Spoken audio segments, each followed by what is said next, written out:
Olá, seja bem-vindo ao Pod Manhã, o podcast da família. Olha, antes de começar, já ativa o sininho, não esquece, compartilha. E hoje eu tô com um convidado assim que é maravilhoso. O Fernando Faria. Subiu muita expectativa, Aline. Você é maravilhoso, É só isso aqui, viu, gente? Essa cara de mal, ó. Olha lá, eu sou ator, Você é atormentado. Atormentado. Tá tudo seu. Olá, você que está aí nos acompanhando no Pod Manhã, seja muito bem-vindo. Obrigado pelo convite, pelo espaço. Falar sobre mim sempre é um desafio, né? Até porque não há muito para se falar, mentira. Tem muito. Eu sou mundialmente desconhecido. Eu cresci em Big Table of Mountain. Conhece, não? Não. Para os estrangeiramente limitados, é Taboão da Serra, tá? Cresci em Taboão e muito cedo eu senti o chamado da arte, porque a gente tem essa coisa, né? Você nasce com este incômodo, né? E, cara, Taboão não tinha nada, assim. Depois, sei lá, eu tinha uns 20 e poucos anos que foi surgir um cineclube lá. Que era a gente sentar e comentar de filme, era isso, né? Com uma verba minúscula da prefeitura. Então, não tinha um centro cultural? Não tinha nada, assim. E fui fazendo um curso aqui, um curso colar. Sempre gostei muito de cinema. E aí peguei a Casa Mar de Andrade, nessa época devia ser o quê? 2005. Eu tinha perto dos meus 17, 18 anos, assim. Casa Mar de Andrade, na Barra Funda, hoje é um museu, mas na época era um centro cultural. Uhum. E os caras ofereceram um curso de cinema para pessoas de baixa renda. Eu falei, é a hora, né, mano? Minha Dá quebrada, hora. a quebrada vai ter vez agora. Fui lá fazer o curso. Era um curso que, acho que de 2 ou 3 meses, visitava todos os setores do audiovisual. Então, produção, roteiro, atuação, etc. E você tinha que escolher qual que ia ser o seu foco de estudo dentro do curso. Uhum. Você escolhia em qual setor que você ia se desenvolver, porque a gente ia, de fato, acompanhar o que seria uma produção simulada, né? Porque não ia acontecer nada. Mas o formador, ele queria passar por todos os setores. E aí, eu gostava muito de escrever já, né? E escrevi um roteiro. E o cara gostou tanto que falou, eu vou caçar verba pra gente rodar isso aqui. Então, assim, o que inicialmente ia ser simulado virou um projeto real. Que legal. E aí o que acontece? Eu muito cedo também já era muito ácido, né? Eu tinha as minhas críticas pra fazer, tudo politizadinho e tal. E o filme era uma crítica já à LGBTfobia. Você vê isso em 2005. E aí tinha um beijo entre 2 homens no filme.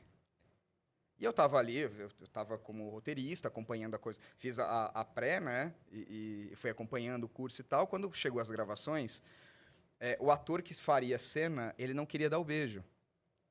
Você imagina, a galera que nem era da área, não é nem homofobia, acho que vem também de uma masculinidade frágil, saca? Ainda não falava tanto assim. Essa masculinidade frágil, na verdade, sabe? E aí, meus 17, 18 anos, eu falei, cara, se ele não quer fazer, eu faço. Então, vamos fazer. Tenho plena consciência dos meus... da minha sexualidade, né? Ou achava. Sou heterossexual convicto, pra mim não tem problema, cara. É um beijo e essa cena tem que acontecer, senão... Porque Beijo o diretor começou a falar... Técnico, né? A gente fala sobre isso. Joga a câmera pra lá, desce pra cá, simula o beijo. Eu falei, o impacto é o beijo em cena, cara. Por que a gente vai negar isso? E na época isso não tinha quase em lugar nenhum. Acho que a Globo tinha feito um momento ou outro, assim. Fiz. Encarnei o personagem. Fizemos a cena de beijo, foi dificílima. Sério? Dificílima, porque eu tava naquela, não, vou fazer, eu sou o cara. Chegou na hora, Travou. E aí a diretora que tava dirigindo a cena falava assim, Fernando, a gente fez, sei lá, uns 3, 4 takes, falou, você ama o cara, mano, pega. Eu falei, velho, é pra isso que eu vim, tome. E aí, rolou. A gente já fala sobre beijo técnico, que é uma questão sempre, né? Curiosidade de todo mundo. Sim. E neste momento eu descobri que eu tinha dois interesses. Em homens, mentira. Eu tinha dois interesses. Um em atuar, porque a construção desse personagem que eu havia escrito me chamou muito, né? E dirigir atores, porque o trabalho dessa moça, eu nem lembro o nome dela, é um crime. Mas, nossa, a maneira como ela conduzia essas pessoas que não eram atores, né? Porque eu nunca tinha atuado na vida, enfim. Sim. Meu parceiro de cena também não. Então, eu falei, pô, cara, isso aqui é um ambiente legal. Eu quero Você entender o se que é encontrou atuar, ali. me encontrei muito, muito cedo, né? E esse virou o meu foco. Aí fui fazer faculdade, me formei em comunicação social, com enfoque em rádio e TV. E aí trabalhei uma época no audiovisual, fui assistente de direção de longa-metragem e tal. Trabalhei com Marcelo Galvão, com outros grandes nomes aí. E aí o Marcelo Galvão, por exemplo, era um cara que tinha uma cena e ele queria dizer pro ator como ele deveria fazer. Ele saía do banco e falava, você vai fazer isso aqui, você vai vir aqui e tal, vai fazer aquilo. E aí eu percebi que isso também engessava. Ele é genial, né? Mas em algum lugar, dependendo do ator que ele estava trabalhando, isso engessava o cara também. Eu falei, tá, preciso encontrar uma maneira de fazer o que ele faz, mas... De um jeito mais leve. Da cadeirinha. De dar tá, coordenadas. Sem levantar. E o ator vai encontrar um lugar para ele fazer. Porque é a carne dele que tá fazendo a coisa, né? E aí saí da faculdade, já entrei na SP Escola de Teatro. Eu fui da turma cobaia. Fui da primeira turma lá. E entrei em atuação. O corte era bem alto. Eram 400 inicialmente, em 3 fases para ficar 25. O que é assim, que é o corte? O corte é a quantidade de pessoas interessadas e a quantidade que ia ficar. Ah, tá, entendi. Então, iam ficar 25 aprendizes lá, né? Começou, sei lá, 400 e pouco interessados, assim, em 3 fases. Tinha prova, tinha uma cena pra fazer, passou tinha com uma vivência. esse pessoal E eu todo? na despretensão, falei, mano, vou indo. E eu não era ator, não era nada. Entrei na SP. E aí a SP foi assim, ó. Abriu a mente. Abriu minha mente. E aí eu saí de lá já criando a produtora, através de muitas ideias do Chiquinho Medeiros, que foi um dos meus formadores lá, e que era um cara incrível. Ele foi uma das pessoas que me inspirou muito, né? Olha, tem o seu... Porque você entra no teatro, você começa a se oprimir, porque existe essa pressão vertical, né? Da cultura do acerto, da técnica que você tem que ter, você tem que saber muitas coisas e articular muitas coisas. É como dirigir um foguete, sabe? E o Chiquinho era o cara que me pegava na mão e falava, olha, existe a sua forma de fazer arte.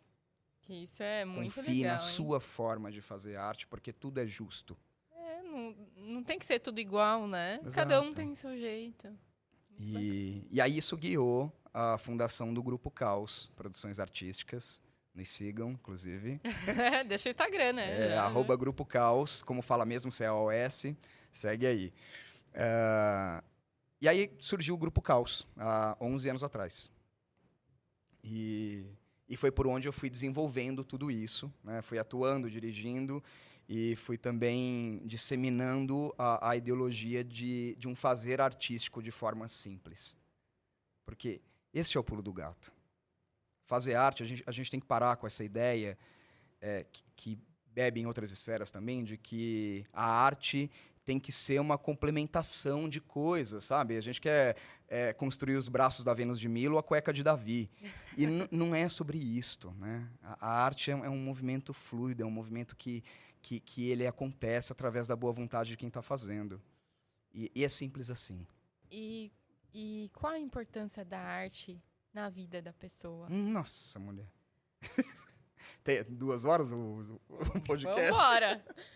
A gente chega no do Raul. Nossa, a importância da arte. Eu acho que é tão ampla essa pergunta, né?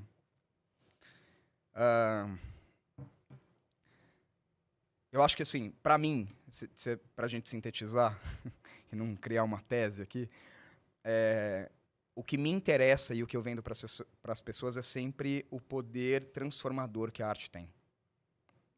Então, vou te dar um exemplo simples, assim.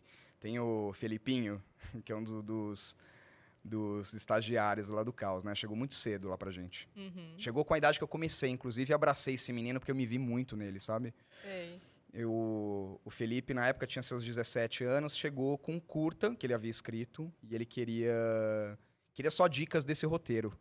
E aí eu fiz a mesma coisa que o cara fez lá no curso. Falei, vamos rodar isso aí. Traz aí, vamos fazer. E aí o olho do menino brilhou, né?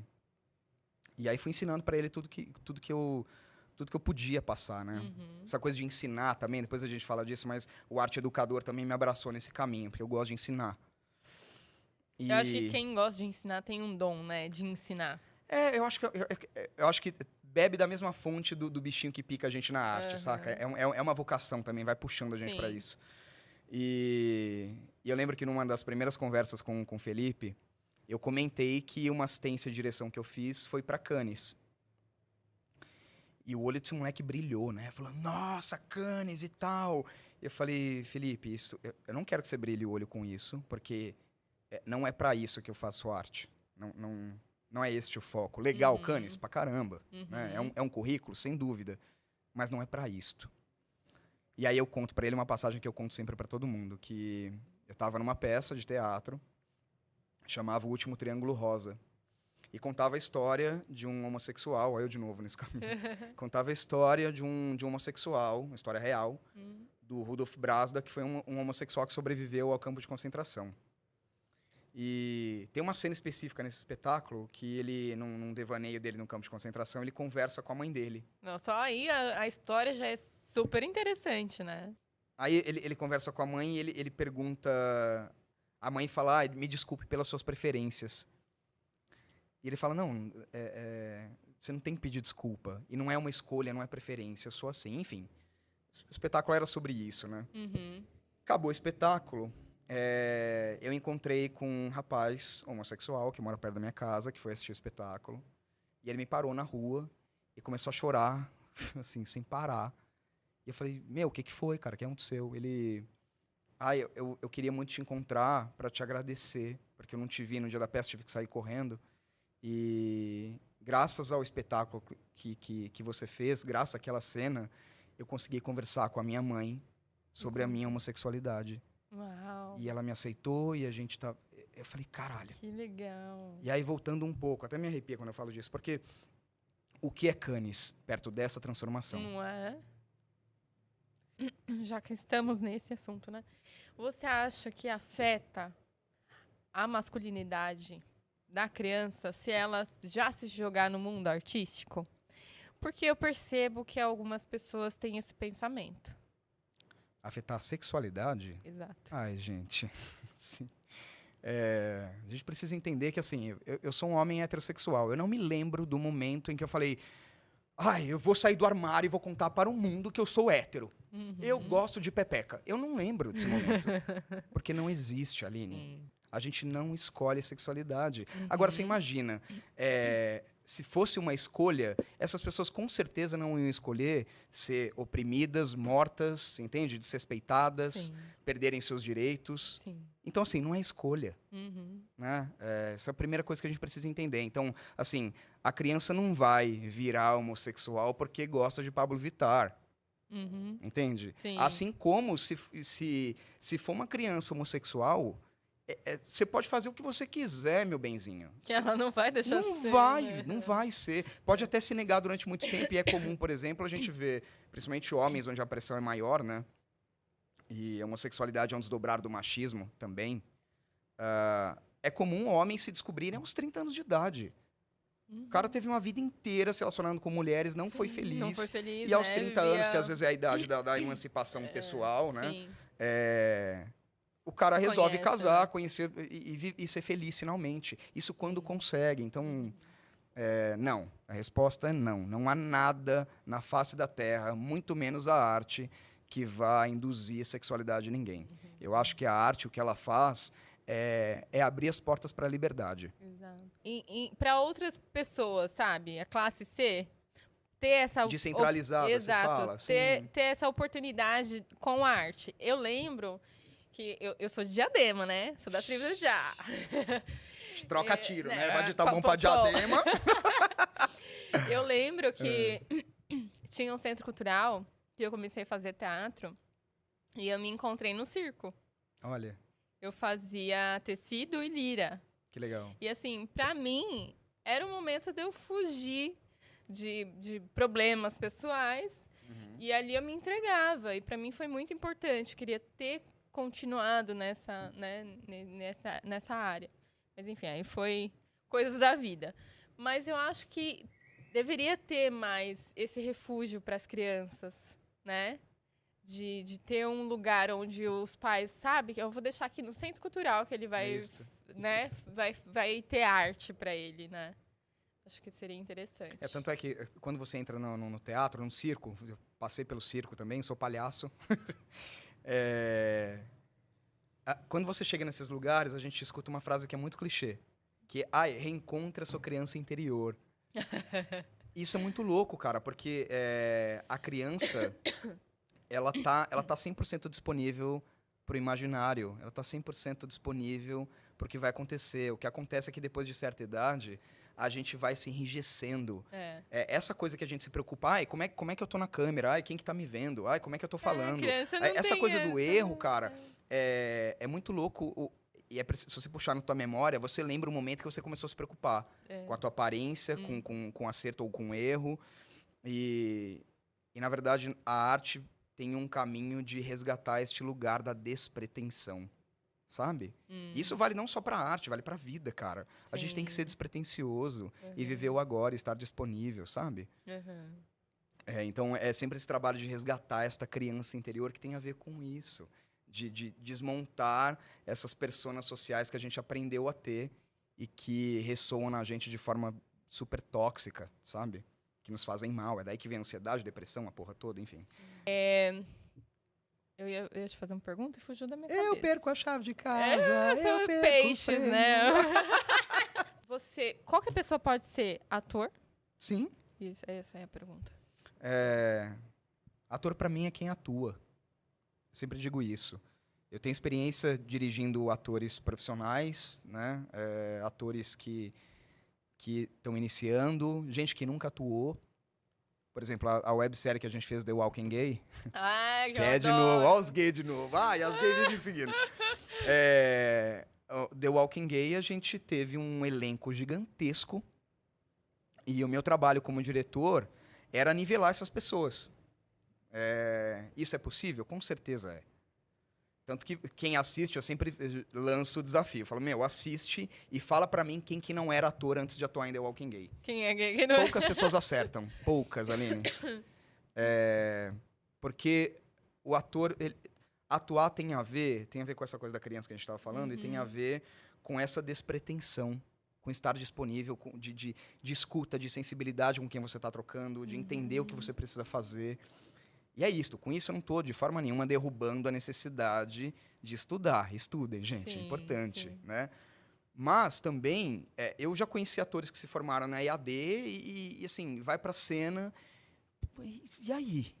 Não tá vibrando, cara. Não tem humanidade, não tem verdade no que tá fazendo. E já dirigi atores que brilharam em cena, porque estavam dispostos a. Então, o que o mercado nunca vai dizer pra gente é que atuar é simples. E Aline. É um trabalho de percepção, de sensibilidade e de escuta apenas.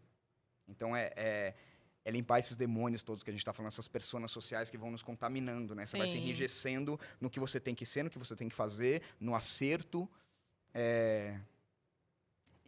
A obra artística, ela é sempre inacabada, né? Então, isso vale para tudo. Sempre é possível ser melhor? Com certeza. Mas agora, neste momento, eu fiz o melhor que eu podia com o que eu tinha à mão. E tá ótimo. Sabe?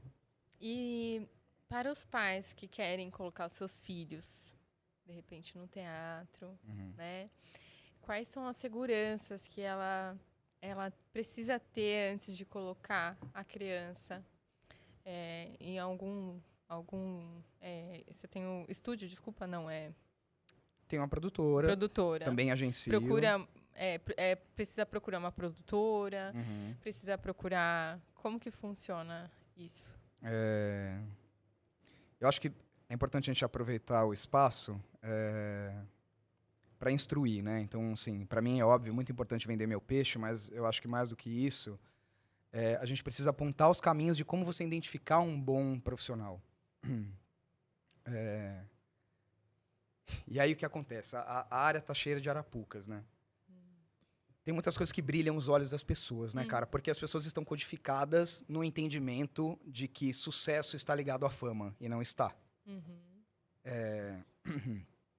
Eu adoro, eu adoro uma frase um pensamento do Rousseau, que perguntam para ele o que para ele era sucesso. E ele fala que sucesso é chegar ao fim da vida e saber que ao menos uma pessoa respirou mais fácil porque você existiu.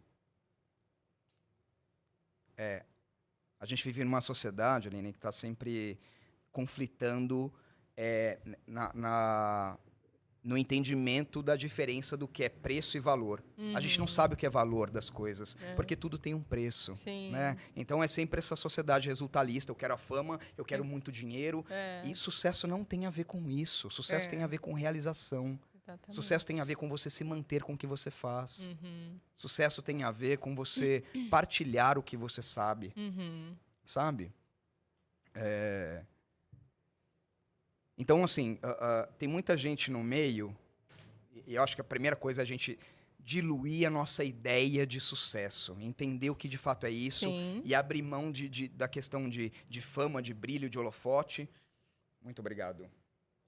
Anthony. Gente, Sei. Anthony é o cara. A voz fica aveludada quando falamos Anthony. Então, assim, é comum na área a gente... Tem um cara lá que fala... O cara escreve no Instagram, vai, sei lá...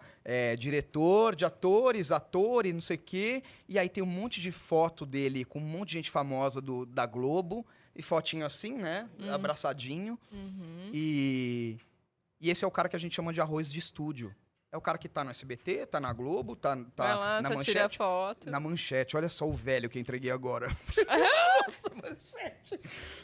É o cara que vai nas emissoras e tira foto com famosos. Então, assim, a primeira coisa que você tem que fazer o cara falou que ele é ator e diretor de atores. Cadê o trabalho dele? Pesquisa, né? Onde que está? ele faz? O que ele dirigiu? Sabe, cadê a foto dele dirigindo? Cadê vídeo disso? Cadê imagens dele no palco? Onde está o trabalho desse cara? Né? E geralmente esse cara tá lá com um monte de famoso, E tem pais tem que grana, cai nessa? muitos. Sério? E aí o cara tem lá um monte de Porque gente famosa. se eu vou colocar o meu filho em algum lugar, eu quero saber o trabalho do cara. Mas a gente vive disso. É por isso que eu falo da gente diluir É a ideia de Instagram. fama. Porque o cara tem grana pra Vende. investir no marketing, ele tem lá, sei lá, 50, 100 mil seguidores. Tá lá, ator, diretor, tem foto com famoso. Pronto, as pessoas... E a gente tá na hiperinformação, cara. Não tem, às vezes, esse time que você tem de pesquisar, né?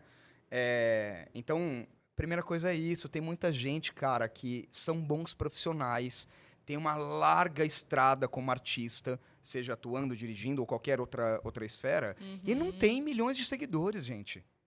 Entende? Eu tenho prêmio internacional. Ah, é? Deixa eu falar de mim agora. Conta aí, The qual? Walking Gay, que é essa websérie, ganhou um prêmio na Itália. Olha só, que legal. Tem esse trabalho em Cannes, que eu muito novinho, 18 anos, já estava com Cannes no currículo. Eu tenho 2.500 seguidores. Então, assim, a quantidade de seguidores, a fama, não pode ser um endosso da qualidade de trabalho que você tem, entende? E isso é importante a gente entender, isso é importante que o pai entenda, antes de botar o filho ou a filha numa roubada. Sim. Porque esse cara vai prometer mundos e fundos e... Aí tem a escola de teatro com o nome do grande diretor. E aí não tô nem chamando o cara de golpista, não é isso. Mas tem o nosso imaginário de que este grande diretor da Globo vai estar lá na escola e ele não vai. Eventualmente ele vai lá, pode ser quem sabe que veja teu filho e tal. Mas, gente, assim, a gente tá falando de um percentual muito baixo. Você quer fazer sucesso na arte? Trabalhe.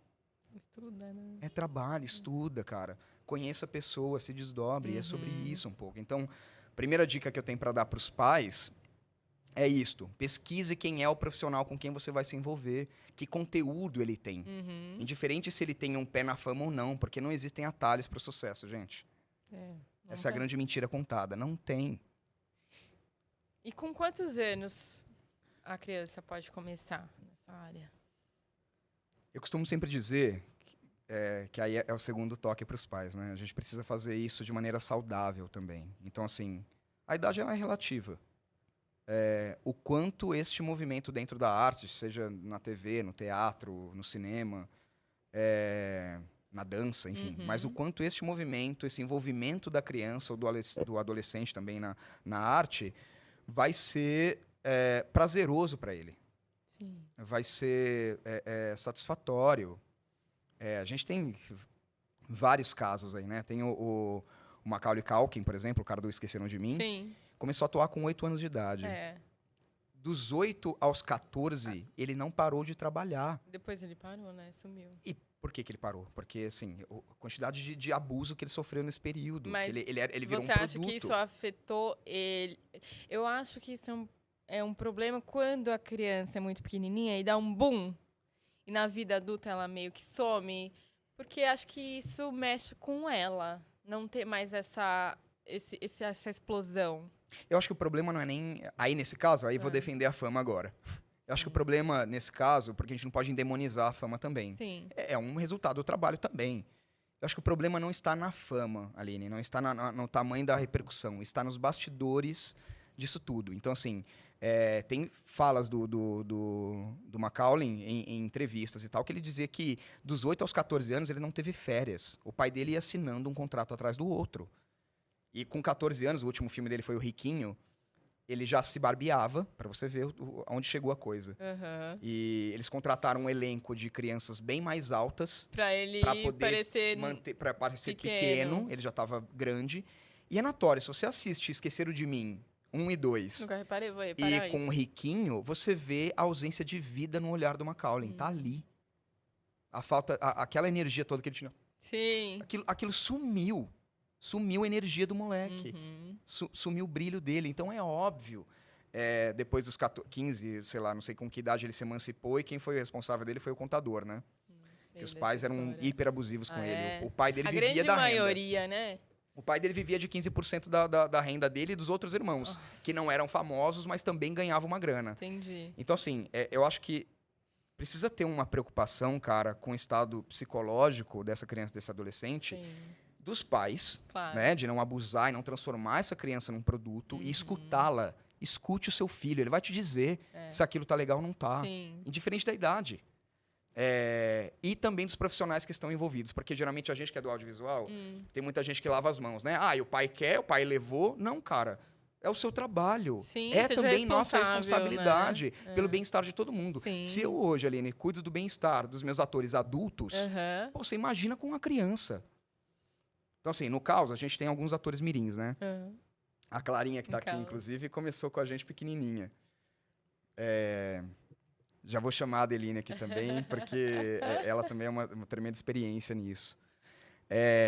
Geralmente, os atores mirins, no caos, eu converso com eles. Pra você o pai chega perceber a falar, pra eu saber qual que é. Porque Tá. o pai chega, ai, Fê, meu filho, super desenvolto e tal, e quer fazer e tal. Envolve ele em alguma coisa. Sei.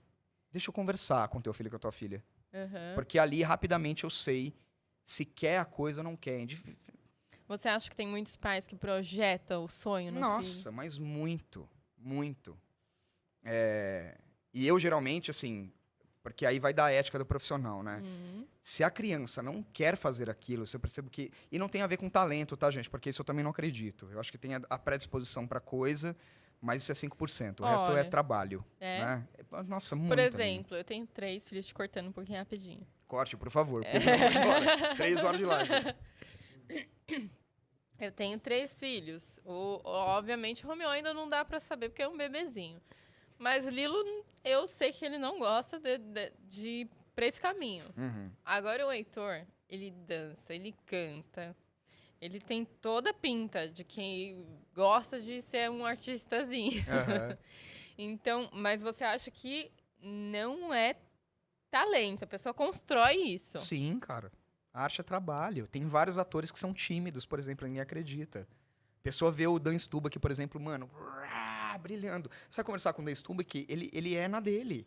Ele não é um cara falante. Quem é esse? Não sei. O da raquete, lembra da novela? Que ele dava raquetada na esposa? Sei. Que é um Adoro brilhante ele, ator, sabe? Então, assim, cara, a gente volta na tua pergunta. Qualquer um pode atuar? Sim. Não tem a ver com talento. Existe a predisposição, existem facilidades. Tem gente que tem mais facilidade para o humor, tem gente que tem mais facilidade para o drama. Mas você vai fazer um bom humor e um bom drama se você trabalhar, se você tomar consciência de você e de com quem você está trabalhando. Então, assim, voltando, eu sempre faço uma entrevista com a criança, quero entender o que é. Uhum. E às vezes a criança, por exemplo, gosta de dançar na sala, gosta de cantar, Só conta gosta de piada na ter- família. Uhum. Mas, mano, não tá afim de ir para um Entendi. estúdio, não tá Entendi. afim de subir no palco. Ah. Respeite isso, sabe? Porque a gente cria filhos pro mundo. A gente Aham. escuta sempre isso, né? Sim. E é óbvio que o pai e a mãe quer a segurança máxima, inclusive a segurança financeira, né? E acha que vai proporcionar caminhos que vão Pro filho que facilitar vai- esta segurança. Não vai. Não vai, gente. O caminho é nosso, cada caminho é individual. E pai e mãe precisam aceitar isso também. Eu adoro um trecho do Eu, a Patroa e as Crianças. Ai, eu amo. O Michael Kyle, tem alguma conversa que ele tá falando sobre criar filhos. Ah. E ele usa a analogia de jogar boliche. Ele fala, criar um filho é como jogar boliche. Você escolhe o peso da bola, né? Você vê como é que isso tá na sua mão, você olha para a pista, calcula bem o seu movimento, e a hora que você acha que é certo, você arremessa a bola. Depois que você soltou a bola, tudo que você pode fazer é torcer para ela não cair nas valetas. Sim. E derrubar o máximo de pinos no final. Sim. Então, é Sensacional. isto. É uma torcida. É. Você dá todos os elementos, eduque, ensine, Sim. humanize. Sim. Mas, cara, a trajetória do teu filho é dele. Né? Então, Eu acho que agora, pro outro lado também, é você dar autoridade para ele escolher desde pequeno o que ele quer fazer. Se de repente ele quer ser artista, acredita no seu filho. incentive. Sim, sim, né? sim. Porque é genuíno. Quando essa vontade vem, ela é genuína. Como eu te falei, tinha um bichinho que me picou assim muito cedo. E eu não sabia por onde ir. Eu não conhecia nenhum artista. Hoje eu ajudo quem eu posso na área. Sua porque, mãe te assim, ajudou com... no começo foi difícil, porque minha mãe também ela é um subproduto do tempo dela, né? Então, no começo, ela ouvia muitas vezes em casa, isso aí é hobby. Então, assim, ela deixava eu fazer, mas ela não entendia isso como um trabalho. É isso Porque que eu ela não ia tinha um falar. repertório disto. Ela Não teve uma cobrança. E aí, quando você vai trabalhar? Sim, Né? tanto que eu fiquei... Quem sai da quebrada e quer fazer arte é um eterno ir e vir, né? É. Porque você trabalha uma cota, levanta uma grana, tá, beleza, vou fazer tal curso. Ou vou pedir as contas do trampo. Pô, apertou de novo, preciso voltar, preciso ajudar em casa. Então, é esse eterno ir e vir, mas o importante é que você sempre volte. Então, você que tá me ouvindo aí, não tem problema ir e vir, mas volte. Volte porque a arte te quer. Então, minha mãe no começo foi difícil. Até ela ver o meu primeiro stand-up. Fui fazer stand-up comedy na Vila Madalena, primeira vez, nervosíssima. Legal. E eu saí de lá com ela falando: ai, filho, sabe o que você precisava? De um caderninho pra você ir anotando as piadas que você escuta. Você tem um disco do Ari Toledo em casa, se você quiser. E aí, então, assim, a partir daí, quando ela viu eu fazendo, e ela viu Viu seu talento. a galera aplaudindo e viu, pô, tá, é possível, porque aí, de novo, tem a ver com a segurança que queremos proporcionar pros nossos filhos, né? Então, ali ela viu, pô, tá, talvez ele não morra de fome fazendo isso. Há controvérsias. Mas, enfim, o apoio veio depois. O apoio eu construí dentro de casa também, sabe? Mas dá pra ser mais fácil. Se os pais apoiarem, dá pra ser muito mais simples também, sabe? E aí, de novo, tem a ver com escuta. Converse. Né? Porque assim como tem os pais que querem se projetar, como você falou, né? Às vezes se frustrou em algum lugar, queria fazer arte e não fez, e quer empurrar o filho para isso, tem o pai também que acha que isso é um caminho de ninguém. E, gente, qualquer área que você vai seguir, você tá fadado a todas as dificuldades. O cara se formou em medicina e não tá com a vida ganha. Exatamente. Né? O cara fez né? odontologia, ele precisa montar o estúdio, o consultório, ele precisa... Velho, assim... então, não há garantias na vida, em nenhuma área. Sim. Então, a área artística, ela não é a solução e ela também não vai ser o problema. Sim. Ela é só mais uma área. E tem a coisa também de você... da insistência. Eu escuto sempre... de pessoas que estudaram comigo no colegial, por exemplo. O Fê o Fê é foda porque o Fê nunca desistiu, né? E é isto. Foi esses ir e vir. E eu realmente nunca desisti, Aline. Tô aqui, faz 18 anos que eu tô na área.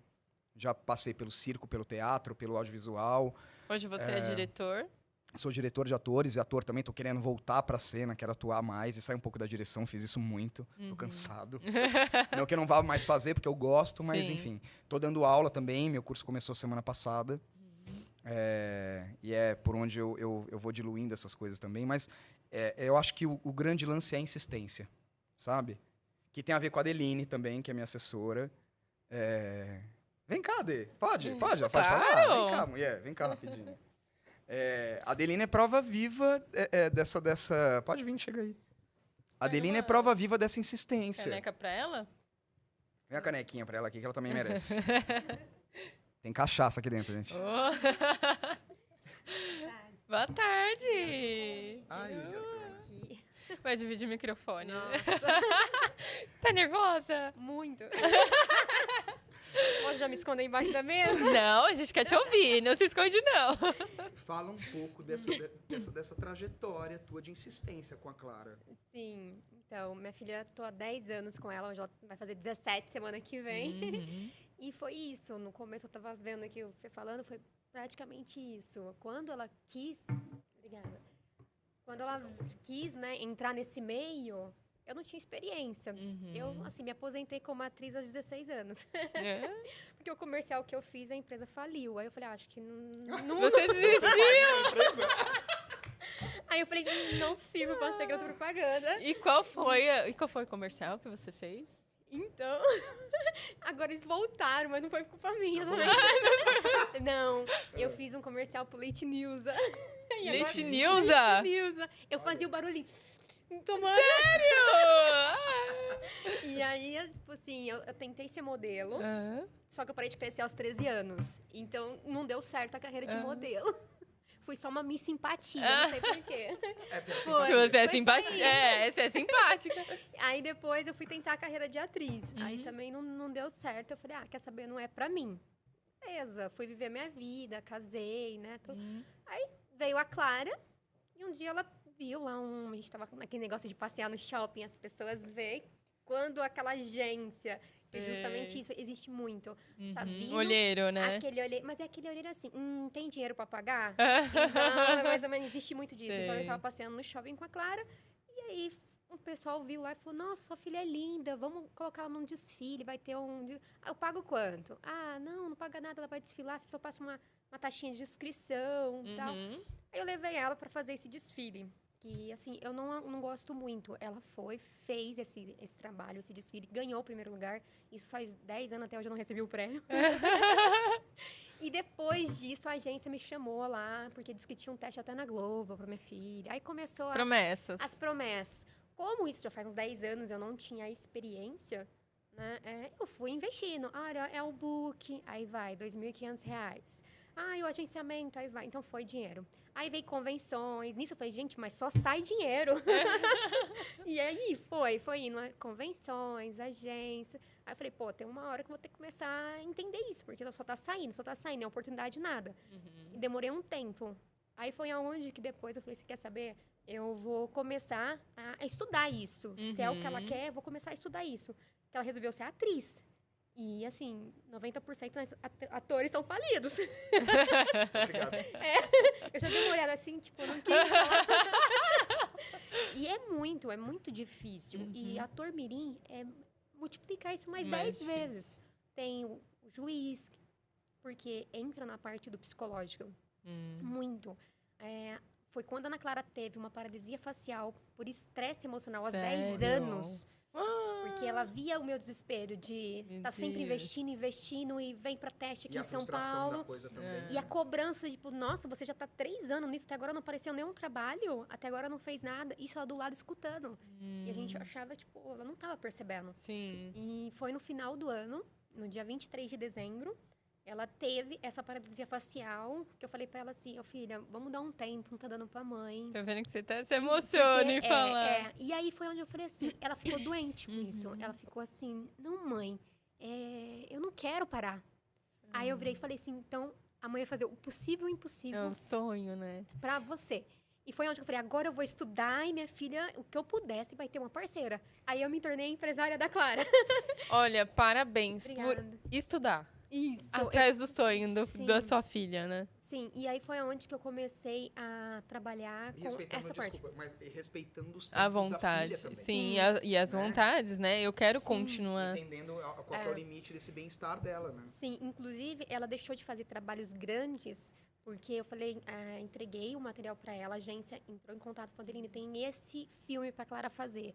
Como eu sei que você não quer fama a qualquer custo, eu vou deixar você ler a sinopse, vou deixar você ver o conteúdo, se você aceita ou não.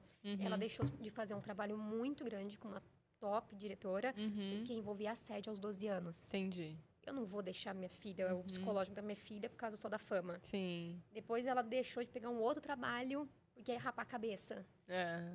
Entendeu? Então eu falei, não, eu quero que ela seja feliz no que ela faz. Sim. Então foi onde que eu falei, vou escolher assim os trabalhos e vamos aos poucos. Vai estudar.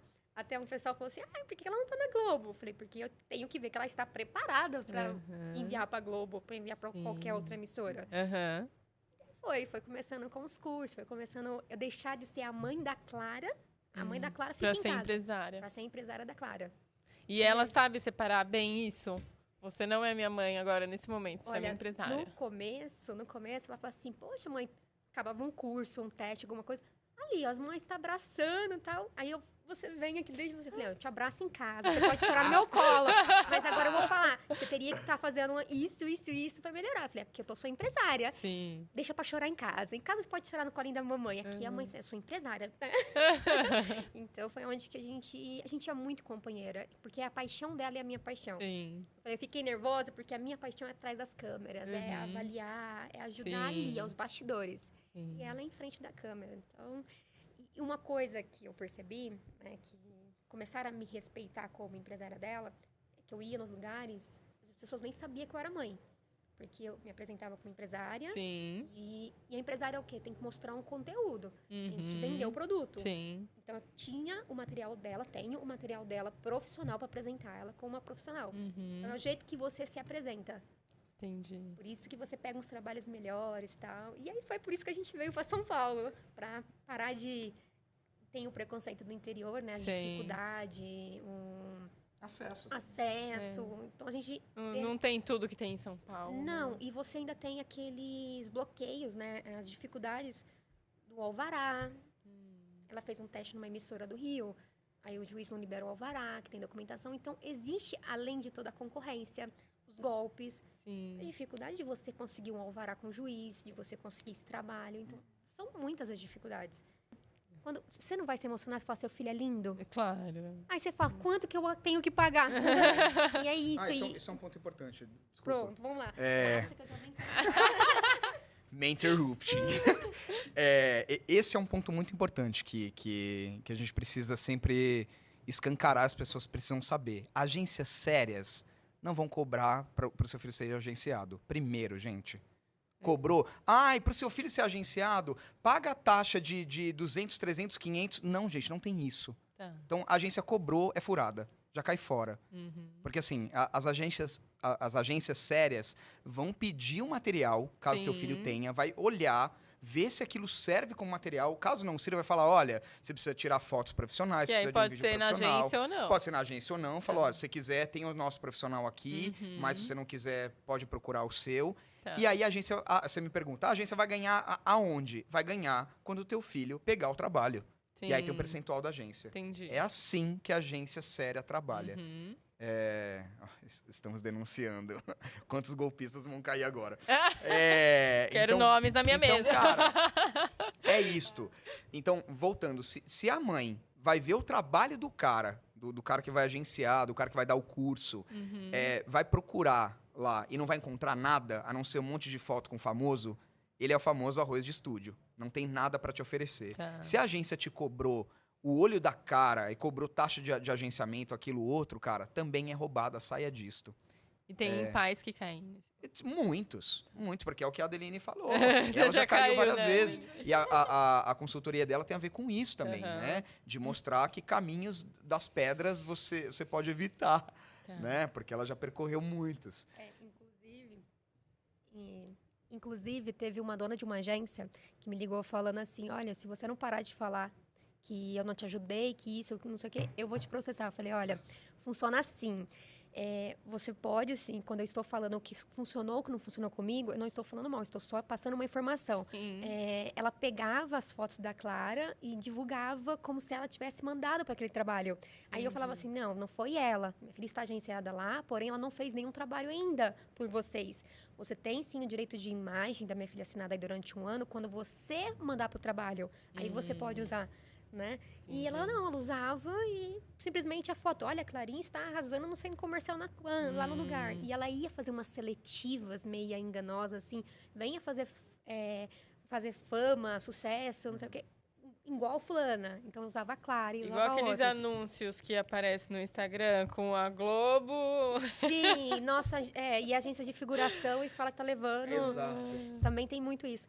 E aí eu falei, não, olha, pode. Seu filho vai atuar na Globo. E era uma figuração. Aí você tem que filmar bem rápido, porque, ó, aquele cabelo ali era do meu filho. Então tem disso. Eu falo, não, simplesmente eu falo o que deu certo comigo. E o que não deu. Porque foi muita coisa que não deu. Convenções que... Fora de sério, convenções que eu gastei R$7.000. Agências que me cobrou 2.500, 3.000. Então foram vários, assim, até eu... Foi patinando, até o dinheiro começar a acabar. Eu falei, poxa, eu tenho que começar a aprender isso daqui, porque eu tenho que começar a ganhar dinheiro. Sim. Né? Ela tem que começar a fechar uns contratos, a fazer uns testes legais e ter um retorno. Pronto, Fê, toma, tudo certo. Não, eu acho que eu sugeri, aproveitando que estamos ao vivo, sugeri pra Aline para você fazer um episódio só com a Adeline. Sim, e com a Clara vou fazer, também. Vou fazer. Porque eu acho que as duas iam Clarinha render dois muito. aqui, Vem Vem, aqui, Clarinha, vem cá. Clarinha. Vejam a Clara. A Clarinha. O Clarinha. novo rosto do sucesso. Olha esse mulherão. A Clarinha que é um clarão. Oi, gente. Esse é o motivo da minha falência durante uns anos. Mas Jogando na cara. investimento. Agora é é investimento. investimento, exatamente. Agora é investimento. Um dia- Ela vai querer, Clarinha, ela vai querer uma Porsche. Não, ela já mediu. Ela quer uma Ranger Rover vermelha. Ah, Com o dedo olha aí. branco. Tá específico. Gente, é sério, tá em contrato. Primeiro contrato, assim, de emissora, eu só quero trocar de carro. No mínimo, uma coisa bem fácil de comprar. Eu compro em miniatura, sabe? Se ela quiser, a gente, Tá vendo? né? Tá tudo E a certo. Clarinha, ela também trabalha junto com você, A Fê. gente se conheceu no trabalho. Um Pode ir dos lá. primeiros trabalhos. A Clara... Pronto, vamos chamando todo mundo. Tem mais uns 5 produtores ali, ó. Então, o Fê e o Pedro, né? A Clara foi naquela pesquisa de não deixar só na mão da agência, né? Aham. Então, vem aqui. Pronto, vamos apertar. Foi aquela parte de não deixar só na mão da agência. Vamos ver, como é que eu faço para conseguir mais trabalhos e tal. Eu cadastrei a Ana Clara em algumas plataformas, que Tá. isso ajuda muito, né? Algumas plataformas de atores que têm trabalhos lá. Existem essas plataformas Sim, sérias. Sim, que tem muitas que Que são no gratuitas. curso você vai passar, como vai ser isso? Não, essa assim? plataforma você coloca o teu material lá. E ali tem os testes. Mas não é fácil de encontrar, por exemplo. Eu jogo lá no Google. Você Quero quer que eu encontrar. falo? Eu posso falar aqui, Eu né? não sei. Aí é contigo. Não, existem algumas plataformas gratuitas, que nem o elenco digital, ele tem o gratuito e o pago. Tá. O pago, ele é legal, não é muito caro, não. Perto de agência, tá R$180 no anual. O anual. E você consegue... Você consegue ver as estatísticas, quem entrou no teu perfil, que diretor que entrou. E Você ver... consegue os contatos, Sim, então é muito bom. Aí eu conheci através do Guia do Ator, que é uma plataforma também gratuita e paga. Eu tava no gratuito. E eu vi o trabalho, tava tendo lá precisava de uma menina para fazer um curta-metragem. Eu cadastrei e enviei. Aí eles me ligaram, o Pedro, né, e a Savina me ligaram. E eles falaram assim, olha, eu queria ver se ela tem interesse em estar fazendo um teste. Eu já tinha feito um monte. A gente chegou, 5 horas da tarde, era o último. A última, já tinha até escolhido a menina. E Aí, aí quando chegou a viu Clara, furacão.